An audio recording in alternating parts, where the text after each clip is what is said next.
অপর্ণা, কিছু বলবেন বর্দা? হ্যাঁ আমি মন্দিরে যাচ্ছি, ওই ঠাকুরের কাছে ফুল রাখা আছে, ওটা নিয়ে এসো তো। আমার কাজ আছে বর্দা, আপনি অন্য কাউকে বলুন।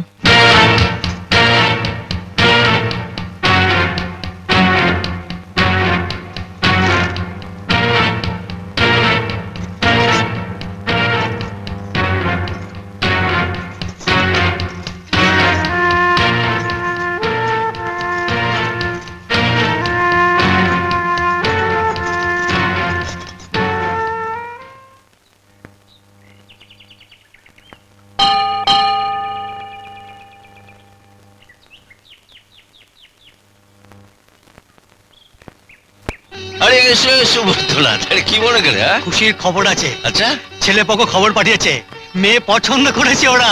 আরে পছন্দ করবে নাই বা কেন? এমন লক্ষ্মী প্রতিমার মতন মেয়ে। না না মোহন, এসব তোমার আশীর্বাদের ফল। আরে ছি ছি, এসব কি বলছো? কতবার তো কত লোক এলো, কিছুই হলো না। এবার যখন দেখতে আসার কথা হলো, তখন রমেনই বলল, বৈদ্যনাথ, মেয়ে দেখার সময় মোহনকে উপস্থিত রেখো, দেখবে কাজ হয়ে গেছে। ভগবানের আশীর্বাদ তাই হলো। আমাকে আর লজ্জা দিও না বৈদ্যনাথ, সব ওপরওয়ালার ইচ্ছে। মোহন তো আমার বন্ধু, তাই যত সব উল্টো পাল্টা কথা। না, ও কথা বলো না। আমি সুখবর পেয়ে প্রথমেই তোমার কাছে ছুটে এসেছি। মেয়েকে ভালো করে আশীর্বাদ করে দাও। আমি আর কি আশীর্বাদ করবো? এই দেখো, দাঁড়ো দাঁড়ো দাঁড়ো, এই তো অপর্ণা, ওখানে ঠাকুরের প্রসাদ আছে, একটু নিয়ে এসো তো। যাও। প্রণাম কর, প্রণাম কর। আরে থাক থাক থাক থাক থাক থাক, ভগবান তোমার মঙ্গল করো। তুমি দেখে নিও বৈদ্যনাথ, মেয়ে আমাদের খুব সুখী হবে। তোমার আশীর্বাদ পেলে তাই হবে। এখন শুধু রমেন নয়, এই এলাকার সবাই বলে মানুষের মধ্যেই ভগবান। তুমি তার প্রমাণ। এইসব বলো না বৈদ্যনাথ, আমার পাপ হবে। কি হলো অপর্ণা, প্রসাদের থালাটা দিয়ে গেলে না?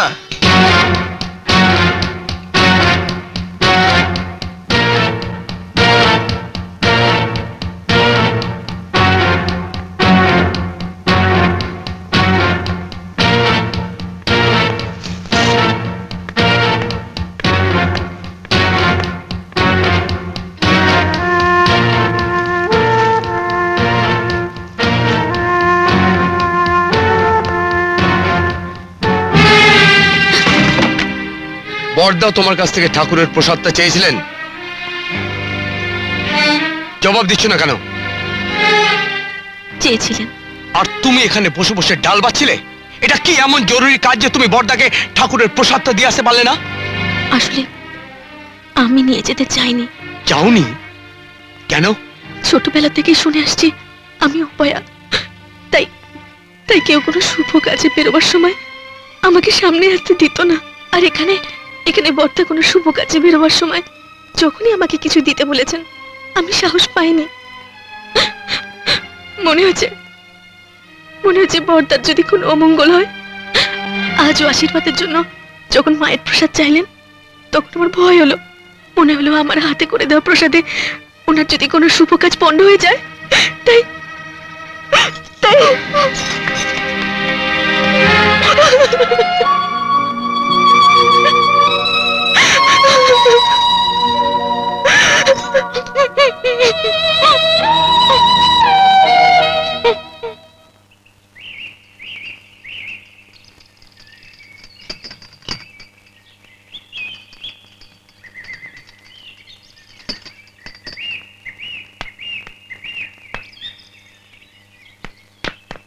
বড়দা, বড়দা, বড়দা।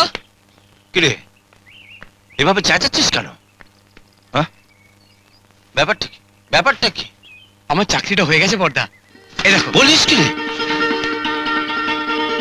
আমাকে সাব ইন্সপেক্টর হিসেবে এই থানাতেই পোস্টিং দিয়েছে বড়দা। দেখলে দেখলে অপর্ণার ভাগ্যটা কিরম? হ্যাঁ, অপর্ণা ঘরে এলো আর তোরও চাকরি হয়ে গেল। কি বুঝলি? হ্যাঁ, অপর্ণা হলো তোর ভাগ্য লক্ষ্মী, বুঝলি? ভাগ্য লক্ষ্মী। বর্দা, এ আপনি কি বললেন বর্দা? আরে ওঠো ওঠো ওঠো। বর্দা, বর্দা, এ আপনি কি বললেন? এই কথা তো আমার বাবাও আমাকে কোনোদিন বলেননি। ছোটবেলা থেকে শুনে আসছি আমার মুখ দেখলে নাকি যাত্রা ভঙ্গ হয়, শুভ কাজ পণ্ড হয়। আমার আমার জন্মই নাকি অশুভ লগ্নে বর্দা। আমি জন্ম। আরে বাস বাস বাস বাস বাস বাস, কেন্দ্র কেন্দ্র কেন্দ্র। এখন বুঝলে তো, এসবই মিথ্যে কথা, সব কুসংস্কার। ভগবান কাউকে অপয়া করে জন্ম দেন না, কারোর ওপরেই অবিচার করেন। মানুষ কর্মগুণে সুফল পায়, কর্মদোষে কুফল পায়। তুমি নিশ্চয়ই কোনো ভালো কাজ করেছিলে যার জন্য আজকে এই সুফল পাচ্ছ। আর বলবেন না বর্দা, আর বলবেন না। আমি খুশিতে পাগল হয়ে যাব। না না, পাগল হতে হবে না, পাগল হতে হবে না। এখন থেকে আমি যা চাইবো তুমি নিজে হাতে এনে দেবে, ঠিক আছে? ঠিক আছে। হ্যাঁ, কিরে প্রদীপ, মিষ্টি মুখ করা। হ্যাঁ এনো। আরে দাদা, আমাকে নয়, একে একে। এনো বর্দা। আরে আগে পিসিমা, আগে পিসিমা, তারপর আকাশ, তারপর যা যা যা যা যা যা যা যা যা যা যা। চিঠি আছে।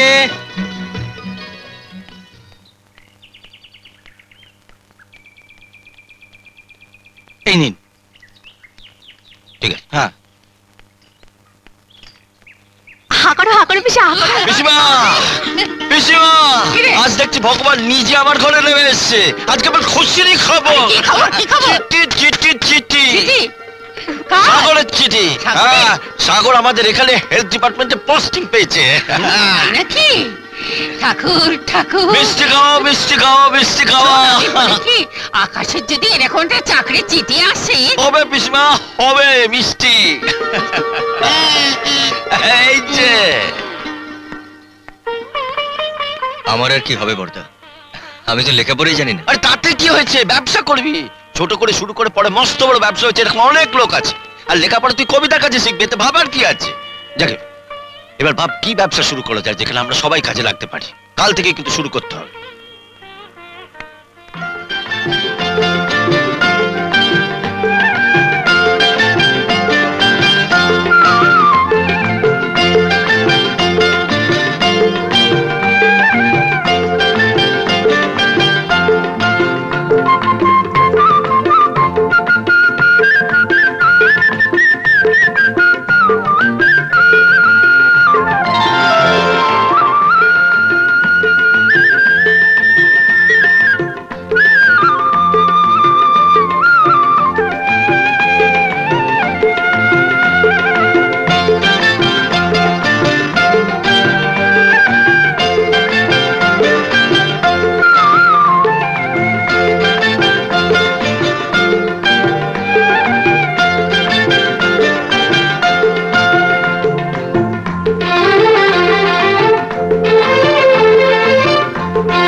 না না, পড়ছি না, ভাবছি এইগুলো সব ভুলভাল লেখা আছে, সব বদলে ফেলতে হবে।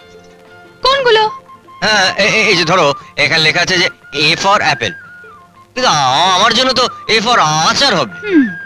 আচারটা কি ইংরেজি শব্দ? দেখো, আচার লিখতে গেলে তো এটাই আগে লিখতে হবে, তাই ওই এ ফর আচার হবে। আচ্ছা, তাহলে বি ফর কি? বি ফর বউ। আচ্ছা, বউ কেন? বইও তো হতে পারে। চোখের সামনে জল জানতে এত বড় একটা বউ থাকতে এই বইটাই মনে পড়লো তোমার? তাহলে সি ফর কি?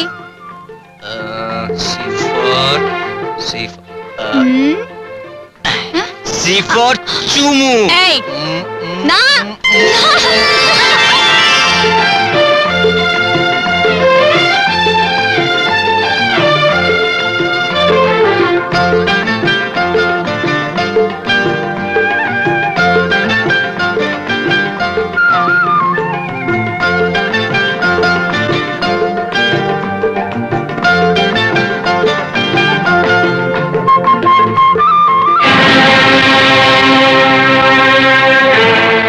কর্তা, আজ 15 বছর ধরে আচারের ব্যবসা করছি আমি। পশ্চিমবঙ্গে আমার আচার 1 নম্বর। কোথাকার কোন এক কোম্পানি, কবিতা কোম্পানি, সে এসে আমার সঙ্গে টেক্কা দিচ্ছে। অসম্ভব। খোঁজ নাও ওই কোম্পানির মালিককে, তাকে আমার সঙ্গে দেখা করতে বলো। ঠিক আছে স্যার, এক্ষুনি যাচ্ছি। বাইরে আর কি, আমার সঙ্গে টেক্কা দেবে? দেখলে দেখলে কত বড় ব্যবসা আমার। শুধু শিলিগুড়ি নয়, কলকাতা সহ পশ্চিমবঙ্গ জুড়ে আমার আচারের ব্যবসা। তুমি হঠাৎ একটা পুচকে কোম্পানি বানিয়ে আমার সুনাম নষ্ট করছো কেন? আমি কেন আপনার সুনাম নষ্ট করতে যাব? আমি তো আর আপনার কোম্পানির নামে ব্যবসা করছি না। আপনি আপনার মতন ব্যবসা করছেন, আমি আমার মতন ব্যবসা করছি। থাক থাক, ওসব কথা থাক। আমার মনোপলি ব্যবসায় কেউ হাত দিয়ে আমি চাই না। তুমি এক কাজ করো, তোমার কোম্পানি আমার কাছে বিক্রি করে দাও। নগদ 5 লাখ টাকা দেব। হিসেব করে দেখো, অন্তত 2 লাখ টাকা লাভ থাকবে তোমার। মাফ করবেন, এরকম উটকো লাভ করার জন্য ব্যবসা নামিনি আমি। আমার ইচ্ছে আস্তে আস্তে বড় হবার। শুধু পশ্চিমবাংলায় নয়, সারা ভারতবর্ষে আমার ব্রাঞ্চ থাকবে।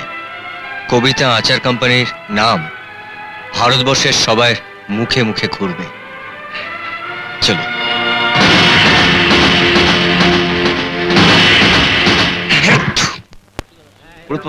শুরু করো। আমরা সবাই মায়ের ডাকে এখানে সমবেত হয়েছি। মায়ের এই মন্দির সংস্কারের কথা সবাই অনেকদিন থেকে বলে আসছেন। মায়ের আশীর্বাদে এই অঞ্চলের সবাই সচ্ছল, সবাই মায়ের ভক্ত। কিন্তু এমন একজন লোক আমাদের বেছে নিতে হবে যাকে আপনারা সবাই বিশ্বাস করেন, যার হাতে টাকা পয়সা তুলে দিয়ে আপনারা সবাই নিশ্চিন্ত হতে পারেন। তাই মন্দির সংস্কারে যে কমিটি বানানো হবে তার সভাপতি এমন একজনকে করতে চাই যার উপর আমাদের সবার ভক্তি শ্রদ্ধা আছে। সব দিক বিবেচনা করে আমি তাই মোহন চক্রবর্তীর নাম প্রস্তাব করছি।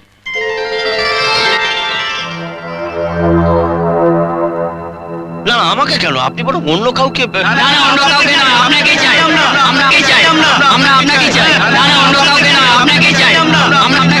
চল। ওঠ, ওঠ, ওঠ। চল, চল।